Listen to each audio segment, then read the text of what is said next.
नमस्ते साथी robo Capitals. आशा है कि आप ठीक हैं। तो इस शुक्रवार के लिए हमारी एक बड़ी यात्रा की योजना है और इन यात्राओं के साथ हमेशा की तरह मैं लगभग पूरे समय लाइव स्ट्रीम करने जा रहा हूं। हम देखेंगे कि मैं कितने लाइव स्ट्रीम करता हूं, लेकिन जो वास्तव में रोमांचक है वह यह है कि मैं एक कोलंबियाई सोने की खान जा रहा हूं। बिल्कुल सही, आपने सही सुना। मैं मेडेलिन के दक्षिण में लगभग 3.5 घंटे ड्राइव कर रहा हूं। हम कुछ वास्तव में खतरनाक क्षेत्र से गुजरने वाले हैं, ये निश्चित है। हमें शायद एक गाइड को अपने साथ ले जाना पड़े, लेकिन हम वहां जाने वाले हैं क्योंकि मैंने सुना है कि वहां कुछ सोने की खनन स्थल हैं जहां मैं वास्तव में स्पॉट के तहत शुद्ध सोना खरीद सकता हूं। तो यह वास्तव में दिलचस्प होने वाला है। मैं जानता हूं कि आप में से अधिकांश सोने के शौकीन हैं और मैं भी खुद को उस श्रेणी में रखता हूं। जहां तक दृष्टिकोण की बात है, मुझे लगता है कि हर किसी को सोना एक बीमा पॉलिसी के रूप में रखना चाहिए, न कि निवेश सलाह के रूप में। क्या मुझे पता है कि कीमत ऊपर जा रही है या नीचे? नहीं। और जैसा कि आप लोग मेरे कई वीडियो देखकर जानते हैं, मुझे नहीं पता कि सोने की कीमत को क्या प्रभावित करता है। वास्तव में कोई भी नहीं जानता। मुझे बस यह पता है कि यह हजारों वर्षों में एक बहुत अच्छा मूल्य भंडार है और इसमें कोई प्रतिकारी जोखिम नहीं है। और आज की पूरी तरह से पागल दुनिया मेन, जहां हमारे पास केंद्रीय योजनाकारों और तानाशाहों से भरी सरकारें हैं, यह बहुत समझदारी है कि आपके पोर्टफोलियो का एक हिस्सा ऐसे संपत्ति में हो जिसमें कोई प्रतिकारी जोखिम ना हो। फिर भी अगले 6 महीनों या एक साल में कीमत क्या करने वाली है, इससे कोई फर्क नहीं पड़ता। और कितना अच्छा होगा अगर मैं वास्तव में सोना स्पॉट प्राइस से कम पर खरीदने के लिए एक जगह ढूंढ सकूं। मुझे नहीं पता कि शायद वे मुझे एक डील देंगे अगर मैं बहुत सारा खरीदूं, जैसे अगर मैं वहां जाकर $1 मिलियन खरीदूं। यह नहीं कि मैं यह इस शुक्रवार को करने वाला हूं, लेकिन थोड़ा ध्यान रखना तो चाहिए, है ना?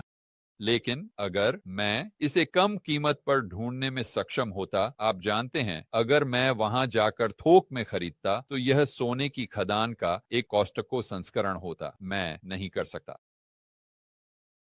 मैं इसका 1 टन खरीद सकता हूं और शायद मुझे छूट मिल जाए, और कौन जानता है, फिर शायद मैं इसे बार में बदलकर बेच सकता हूं। मुझे नहीं पता कि यह कहां जा रहा है दोस्तों, बिल्कुल कोई अंदाजा नहीं। लेकिन इस शुक्रवार हमारे साथ जुड़ें। और मुझे नहीं पता कि हम कब लाइव स्ट्रीमिंग करने वाले हैं। मुझे नहीं पता कि मैं इसे अपनी कार से करने वाला हूं या नहीं। मुझे नहीं पता कि मैं इसे जीप के पीछे करने वाला हूं या नहीं। मुझे नहीं पता कि हमारे साथ कोई आदमी मछेटे के साथ होगा या नहीं। मैं सोचता हूं कि शायद होगा। आपको जानने के लिए ट्यून इन करना होगा। लेकिन चलिए एक मानचित्र पर चलते हैं और मैं आपको दिखाता हूं कि इस यात्रा पर हम कहाँ जा रहे हैं। तो सबसे पहले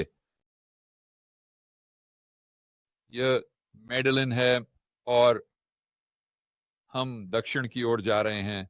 अब कोलंबिया में काफी सारे सोने की खनन स्थल हैं, चाहे आप विश्वास करें या नहीं, और ये हर जगह हैं। और मुझे बताया गया है कि कुछ उत्तर में हैं, जो कि अगर आप लोग यहाँ मेरा तीर देख सकते हैं, और मैंने सुना है कि इनमें से कुछ सोने की खनन स्थल वास्तव में अच्छे हैं। लेकिन एक छोटी सी समस्या है कि आप देखिए, जहां भी आप इस लाल छायांकित क्षेत्र को देखते हैं, वह जगह फार्क का ठिकाना है। अब फार्क वे समाजवादी विद्रोही गोरिल्ला हैं जिनसे कोलंबिया पिछले 50 वर्षों से युद्ध में रहा है। ये कुछ बुरे लोग हैं। आप फार्क के क्षेत्र में नहीं रहना चाहेंगे। यह एक बुरी बात है, यहां तक कि मेरे जैसे किसी के लिए जो इस प्रकार की चीजों का आनंद लेता है। यह थोड़ा ज्यादा है। आप अपनी किस्मत को आजमा रहे हैं अगर आप उस क्षेत्र में जा रहे हैं जो पार्क विद्रोहियों द्वारा कब्जा किया गया है या मूल रूप से नियंत्रित है। तो हमने उन उत्तर में सोने की खनन स्थलों को सूची से हटा दिया।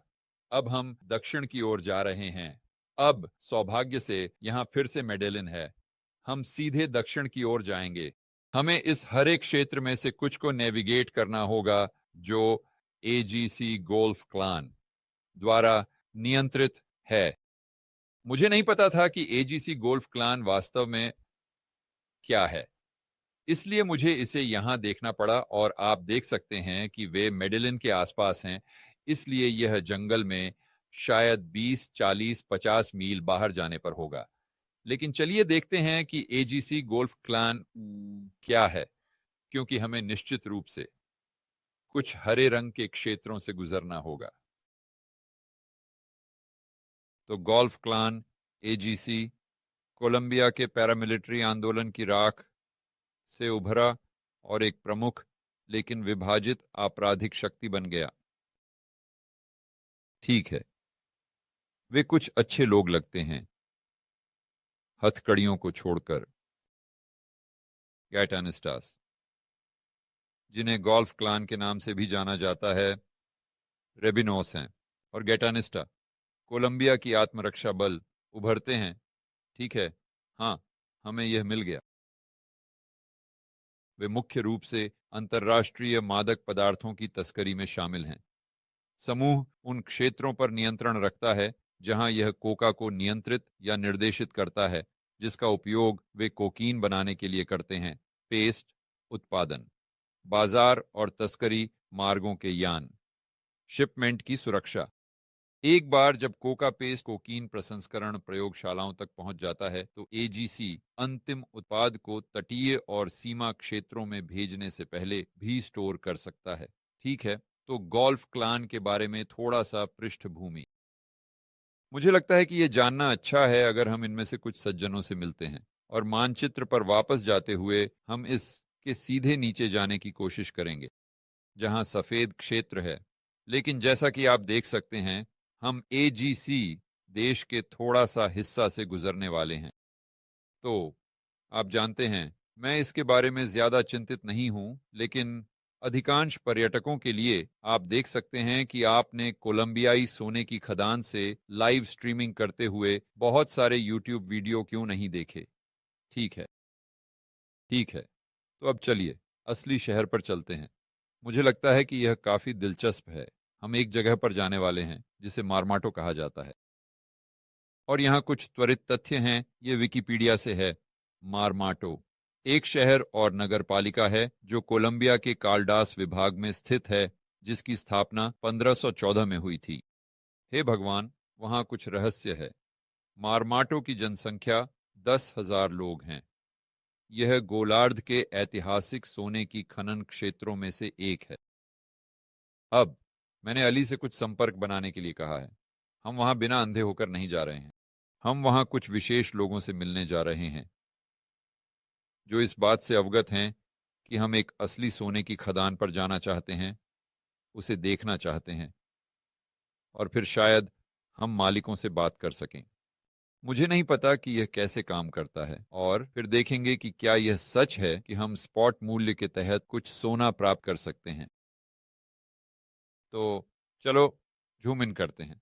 सबसे पहले, यहाँ मेडेलिन बहुत ऊपर है, तो हमें इस हाईवे को सीधे दक्षिण की ओर लेना होगा। खैर, वास्तव में यह एक हाईवे नहीं है, बल्कि एक दो लेन वाली सड़क है। यह इस बात का एक अधिक सटीक विवरण है कि यह क्या होगा, और हमें सीधे दक्षिण की ओर जाना है। वे मुझे बताते हैं कि यह लगभग 3 और आधा 4 घंटे का है, लेकिन जब कोलंबियाई ऐसा कहते हैं तो आमतौर पर इसमें कम से कम 1 घंटा और जोड़ना पड़ता है। तो चलो जूम इन करते हैं और देखते हैं कि हम यहाँ मारमाटो के साथ क्या देख सकते हैं। मुख्य सड़क के ठीक पास, इससे यह अधिक सहज हो जाता है।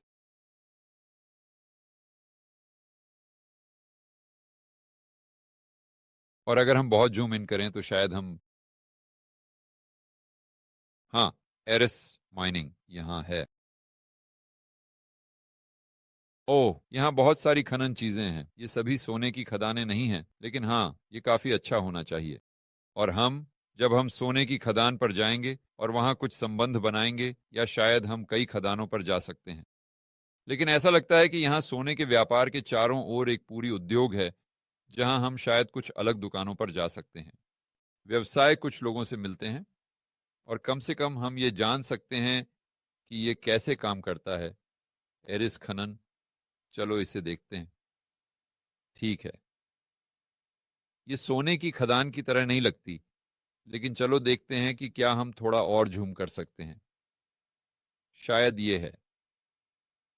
मेरा मतलब है, मुझे नहीं पता कि सोने की खदान कैसी दिखती है। सच कहूं तो मैं मान लूंगा कि वे शायद जमीन में खुदाई कर रहे हैं, नीचे। ऊह, यही है। लेकिन यही इसका मजा है ना? जब आपको बिल्कुल भी नहीं पता कि आप क्या कर रहे हैं। लेकिन मुझको मशीन गनों से लैस अजनबियों से बात करने में कोई आपत्ति नहीं है।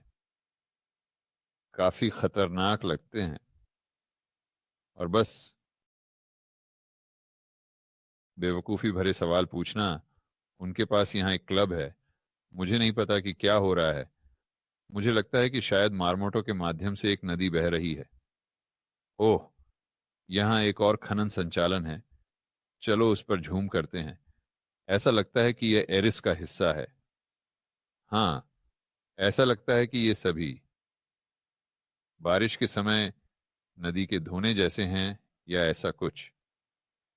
शायद ये है।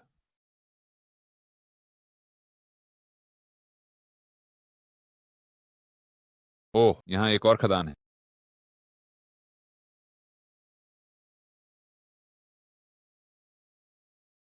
वाह। ओह वाह, इसे देखो। तो ये ऐसा दिखता है। अरे बाप रे। शायद हमें वहां पहुंचने के लिए एक गधा लेना पड़े। ये काफी अच्छा होगा, है ना? अगर आप शुक्रवार को ट्यून इन करते हैं और आपको यूट्यूब से एक नोटिफिकेशन मिलता है जो कहता है कि रेबेल कैपिटलिस्ट अभी लाइव स्ट्रीम कर रहा है, आप उस पर क्लिक करते हैं और मैं वहां एक गधे पर अपने सेल फोन के साथ बैठा हूं। इस रास्ते पर सोने की खदान खोजने की कोशिश कर रहा हूं। शायद यही होने वाला है। या मैं ऐसी मोटरसाइकिल चला रहा हो सकता हूँ। वह चीज काफी शानदार लगती है। मैं शायद गधे की बजाय मोटरसाइकिल को पसंद करूंगा। यार, आप यहाँ कुछ वास्तव में खतरनाक रास्तों पर जा सकते हैं।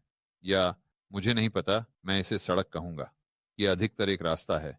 मुझे नहीं पता कि कौन सा अधिक खतरनाक होगा, रास्ता, गधा, या गोल्फ कबीले के साथ नेविगेट करने की कोशिश। हमें देखना होगा। तो हाँ, शायद यही वह जगह है जहां वे।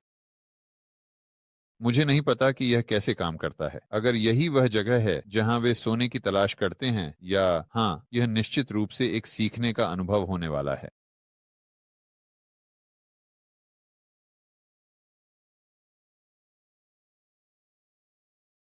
खैर, उनके पास एक होटल है तो यह अच्छा है, सिर्फ मामले में। ठीक है, तो आप लोगों को इसके लिए शुक्रवार को ट्यून इन करना होगा। आप कभी नहीं जानते कि इन लाइव स्ट्रीम में क्या होने वाला है।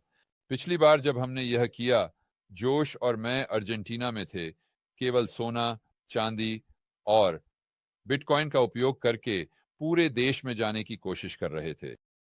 आप जानते हैं, जब हम रेबेल कैपिटलिस्ट लाइव गए, रेबेल कैपिटलिस्ट लाइव में लगभग हर एक उपस्थित व्यक्ति ने मुझसे कहा कि इस चैनल पर उन्होंने जो भी वीडियो देखे हैं वे उनके पसंदीदा थे।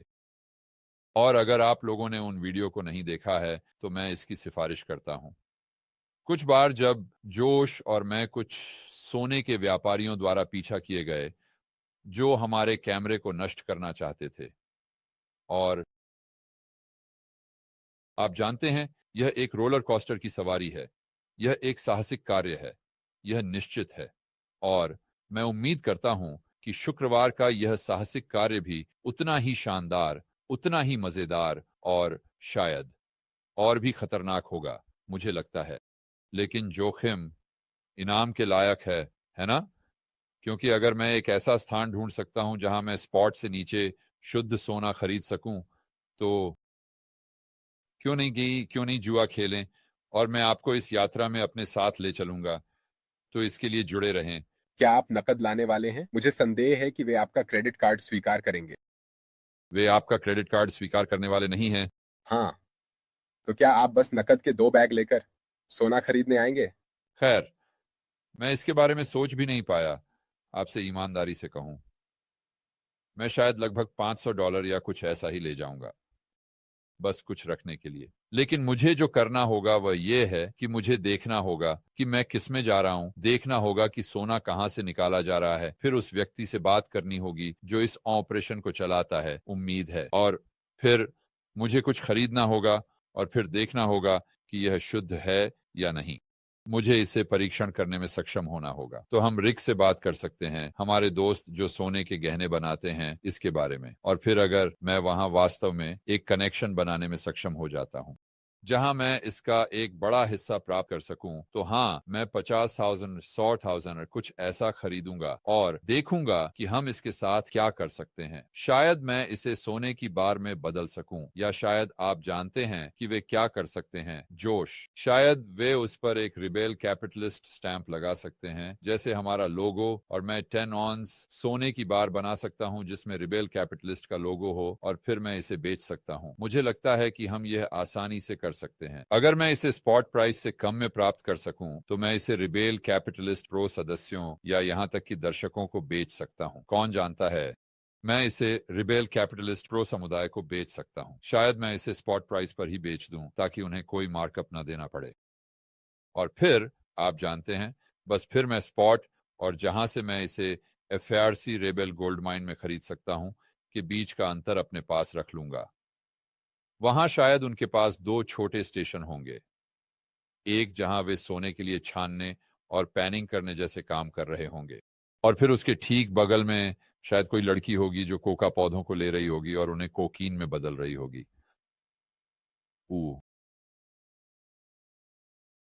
तो हम स्पॉट से नीचे सोना प्राप्त कर सकेंगे, और हम दुनिया की सबसे अच्छी शुद्ध कोकीन भी स्पॉट से नीचे प्राप्त कर सकेंगे, एक ही समय पर, एक ही स्थान पर। तो आप लोगों को शुक्रवार को देखना होगा कि यह कैसे होता है। दोस्तों, इस बमबारी पर अपने बाकी के दोपहर का आनंद लें। सुनिश्चित करें कि आप स्वतंत्रता, मुक्त बाजार, पूंजीवाद के लिए खड़े हैं। हम आपको अगले वीडियो में मिलेंगे।